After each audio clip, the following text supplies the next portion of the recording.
പക്ഷേ ഞങ്ങൾ കമ്മ്യൂണിസ്റ്റുകാരാണ്. ഞങ്ങളെ സംബന്ധിച്ചിടത്തോളം ഈ പാർട്ടിയിൽ കമ്മ്യൂണിസ്റ്റ് പാർട്ടിയിൽ 3 തരം ആളുകളാണ്.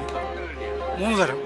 ഒന്ന് ആവേശക്കാർ, മറ്റൊന്ന് ആവശ്യക്കാർ, മൂന്നാമത്തെ പെട്ട ആളുകളാണ് ഞങ്ങളൊക്കെ. ഞങ്ങൾ ആശയക്കാരാണ്. അപ്പോൾ ഒരു ആവേശത്തിൻ്റെ മേലിൽ പല ആളുകളും വരും.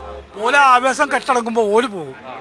ആവശ്യക്കാരും അങ്ങനെ തന്നെയാണ്. കമ്മ്യൂണിസ്റ്റ് പാർട്ടിയിലേക്ക് എന്തെങ്കിലുമൊക്കെ ഒരു ചെന്ന് കഴിഞ്ഞാൽ ഞങ്ങളെ കാര്യങ്ങൾ നടക്കും, അത് നടത്തി കിട്ടിയാൽ പിന്നെ ഓർക്ക് വേണ്ട. പക്ഷേ ഈ കമ്മ്യൂണിസ്റ്റ് ആശയം, ഈ പ്രത്യയശാസ്ത്രം മുറുകെ പിടിക്കുന്ന ലക്ഷക്കണക്കിന് തൊഴിലാളികളെ ഒരു പ്രസ്ഥാനമാണിത്. അപ്പോൾ ഈ പ്രസ്ഥാനത്തിനെ അൻവറിന്റെ ദിലാസിൽ വെച്ച് തൂക്കാൻ പറ്റൂല, അതിൽ തൂങ്ങൂല. അദ്ദേഹം ധരിച്ചത് ഈ പാർട്ടിയിൽ വന്നു കഴിഞ്ഞാൽ അദ്ദേഹത്തിന്റെ ബിസിനസ് ഡെവലപ്പ് ചെയ്ത് പോകാന്നാണ്. അതിനെങ്ങനെ ഞങ്ങൾ പാർട്ടിയുടെ ആളുകളല്ലേ? ഞങ്ങളിപ്പോൾ ഈ സംസ്ഥാനം ഭരിക്കുന്ന മുഖ്യമന്ത്രി പാർട്ടിയുടെ പൊളിറ്റ് ബ്യൂറോ മെമ്പറാ സഖാവ് പിണറായി വിജയനാ. അദ്ദേഹം ഇതിനാണ് പോയാൽ അയാൾക്ക് പോകാം. ഗോവിന്ദ മാഷ് പോയാൽ മൂപ്പർക്ക് പോകാം. പക്ഷെ ഞങ്ങൾക്ക് വലുത് ഈ പ്രസ്ഥാനമാണ്. എന്താണ് ചൂഷണം ഈ രാജ്യത്ത് നിലനിൽക്കുന്നുണ്ടോ അതിനെതിരെ പോരാടം ചെങ്കൊടി പിടിക്കാം എന്നീ നാട്ടിലെ ആളുകളുണ്ട്. അത് നേതാക്കന്മാരും വരും പോകും. AKG EMSും EK നായനൊക്കെ നയിച്ച പ്രസ്ഥാനമാണിത്.